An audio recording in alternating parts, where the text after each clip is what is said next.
মনোবীক্ষণ polyclinic, চিকিৎসার জগতে এক দশক। এখন এখানে সব বিষয়ে ডাক্তারবাবু এক ছাদের তলায়। ফোন করুন 7477799515 এই নম্বরে। বাংলাদেশের সীমান্তরক্ষী বাহিনীর হাতে আটক মুর্শিদাবাদের 5 যুবক। আটকে পড়া যুবকরা সুতি ও শামসেরগঞ্জের বাসিন্দা। বাংলাদেশে আটকে পড়ায় উৎকণ্ঠায় যুবকদের পরিবার। বাংলাদেশে আটকে পড়েছেন মুর্শিদাবাদের সুতি ও শামসেরগঞ্জ থানা এলাকার 5 জন। কবে ঘরে ফিরবে ছেলেরা, সেদিকে তাকিয়েই পরিবারের সদস্যরা। তাদের সাথে যোগাযোগ করতে না পারায় উৎকণ্ঠায় পরিবারের সদস্যরা। বিজিবি সূত্রে দাবি করা হয়েছে, রবিবার বাংলাদেশের চাঁপাইনবাবগঞ্জে পদ্মা নদীতে তাদের আটক করা হয়। বিএসএফ এর পক্ষ থেকে জানানো হয়েছে, ওই 5 যুবক বিএসএফ এর ভাড়া করা বোট চালাতেন। 17 আগস্ট দুর্ঘটনাগ্রস্ত হয়ে বাংলাদেশে ঢুকে পড়ে তারা। সেই সময় তাদের আটক করে বিজিবি।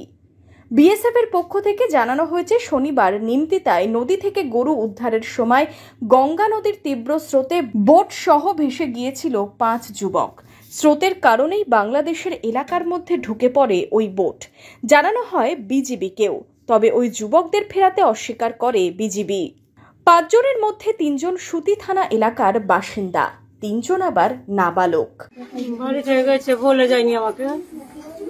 14 বছরের ছেলেটা আমার বন্ধু বান্ধবের সাথে চলে গেছে, আমাকে বলেও যায়নি, কিন্তু আমাকে বলেনি কি এই কাজে যাচ্ছে কি কোথায় গেছে, আমাকে বলে যায়নি। বুঝলেন, এখন শুনছি, এখন যে যা বলছে তার কথা কোনখানে বলবো, কোনটা বলবো কোনটা বলবো না, আমি কোনো পাত্তা পাচ্ছি না। কেউ বলছে থানে আছে, কেউ বলছে জেল হয়ে গেছে, কেউ বলছে চালান হয়ে গেছে। কতদিন থেকে কাজ করতে হয়?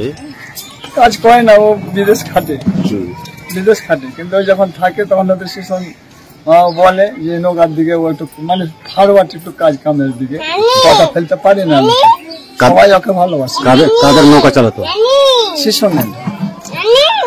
সেশনটা কি ওটা? সেশনটা ওই বাইকপুর বাড়ি, এই যেখানে বাক্সির হচ্ছে সালা, ওটা এখানে বাড়ি, বোনের বাড়ি আছে।